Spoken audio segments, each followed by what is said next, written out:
We offered our neighbors a hand, and we offered the wounded our blood. We reaffirmed our ties to each other and our love of community and country. On that day, no matter where we came from, what God we prayed to, or what race or ethnicity we were united as one American family. We were also united in our resolve to protect our nation and to bring those who committed this vicious attack to justice. We quickly learned that the 9/11 attacks were carried out by Al-Qaeda, an organization headed by Osama bin Laden, which had openly declared war on the United States and was committed to killing innocents in our country and around the globe. And so we went to war against Al-Qaeda to protect our citizens, our friends, and our allies.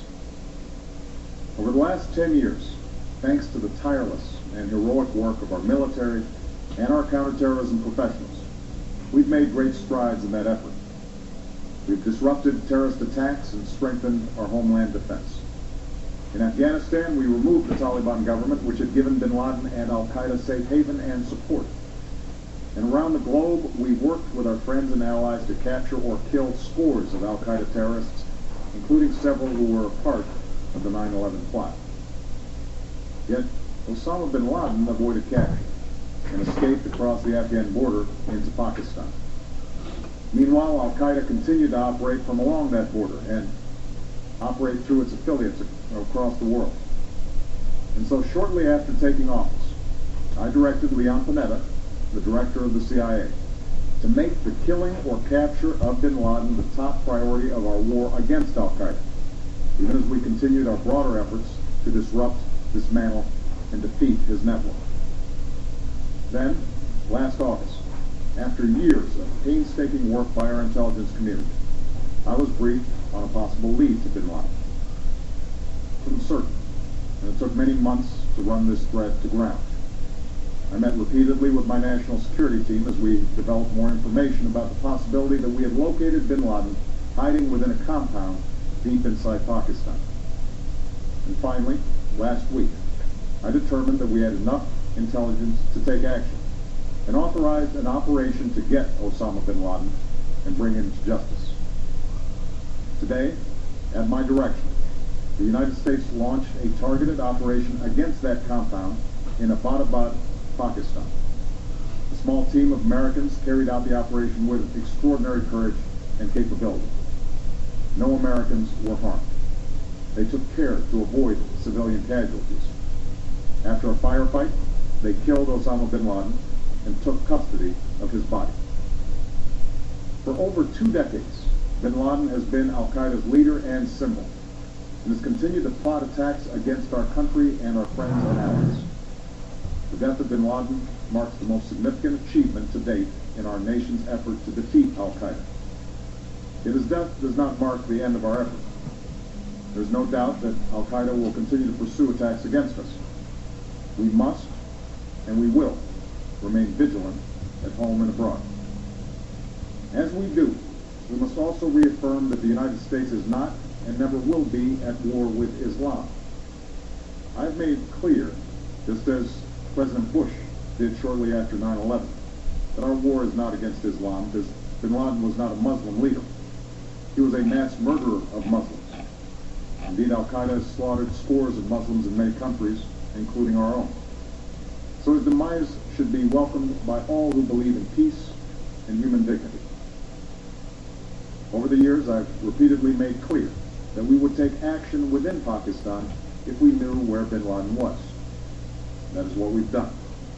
But it's important to note that our counterterrorism cooperation with Pakistan helped lead us to bin Laden and the compound where he was hiding.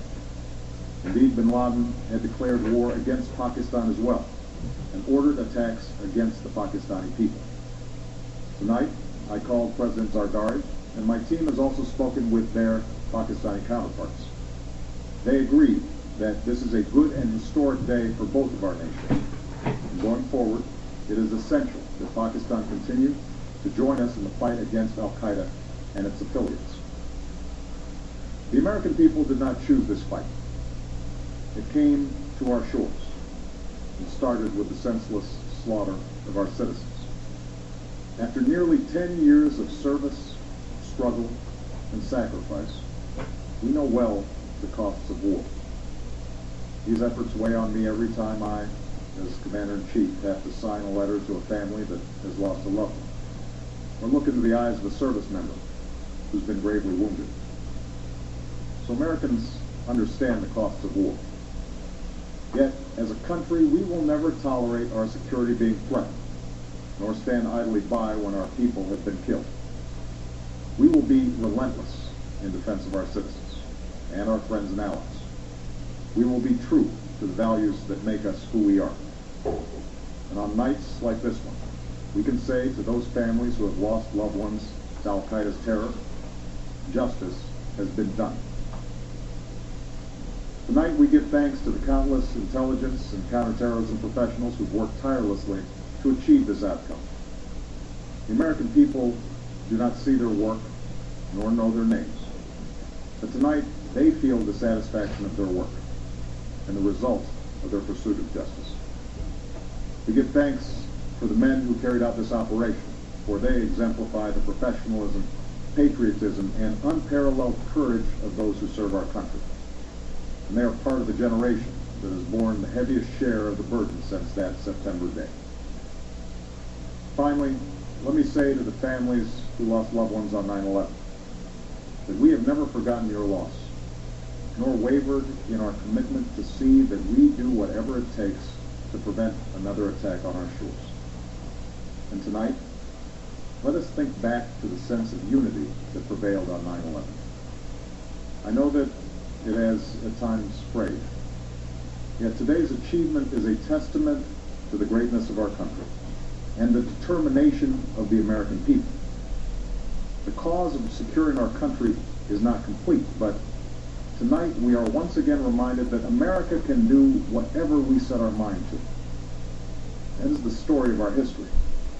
Whether it's the pursuit of prosperity for our people, or the struggle for equality for all our citizens, our commitment to stand up for our values abroad, and our sacrifices to make the world a safer place. Let us remember that we can do these things not just because of wealth or power, but because of who we are. One nation, under God, indivisible, with liberty and justice for all. Thank you. May God bless you. And may God bless the United States of America. And that was President Barack Obama speaking to the American people and the world indeed about the death of Osama bin Laden. You're just joining us now. Let us walk you through what he just told us. He unveiled details that have never before been heard about how Obama was killed and what led to the American forces finding out where he was. It started when Obama took office. He directed the head of the CIA to make killing Obama their #1 priority. Back in August, they got a possible lead on where Obama might be hiding. He was located, possibly, they believed at that time, in a compound deep within Pakistan. Last week, they received enough information they believed to take action, and this very day, today, President Obama gave the directive to target a compound in Abbottabad, Pakistan. That's about 100 kilometers north of the capital of Islamabad, Pakistan.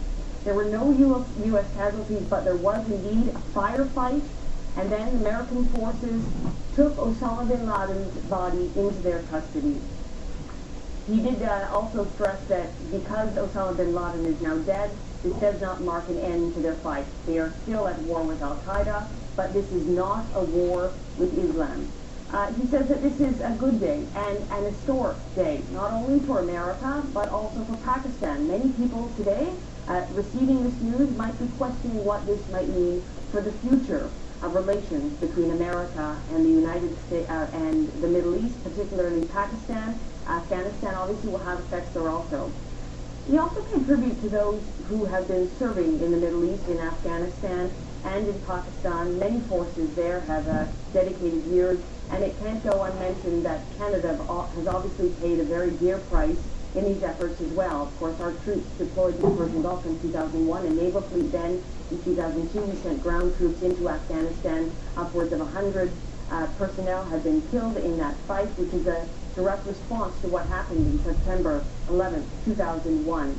Almost 10 years to the day after the Twin Towers came down, and it has really shaped global affairs. So, again, Osama bin Laden is dead today. He was killed in a compound 100 kilometers north of Islamabad. It was a targeted U.S. airstrike. There was a brief firefight, but there were no U.S. casualties. This being the most prominent face of terror in the world. He's been a wanted man for years, and he has eluded capture before.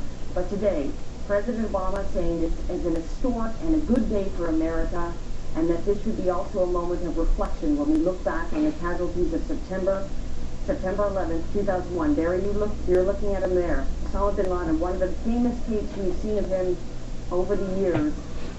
Today, he is confirmed that he is dead, but his death does not mark an end to the efforts of the American forces fighting against terrorism.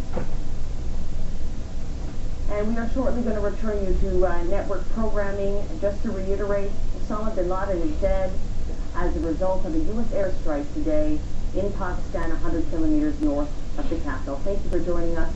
We now return you to network programming.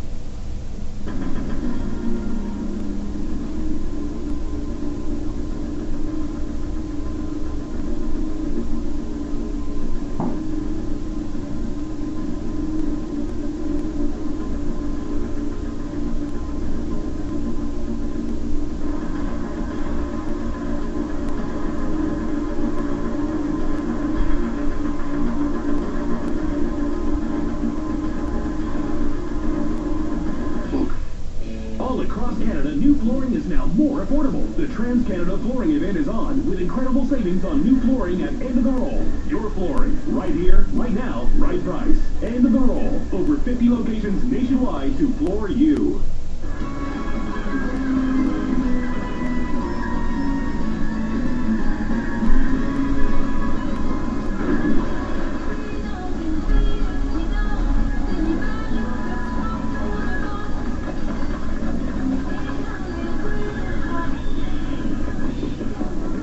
Gel.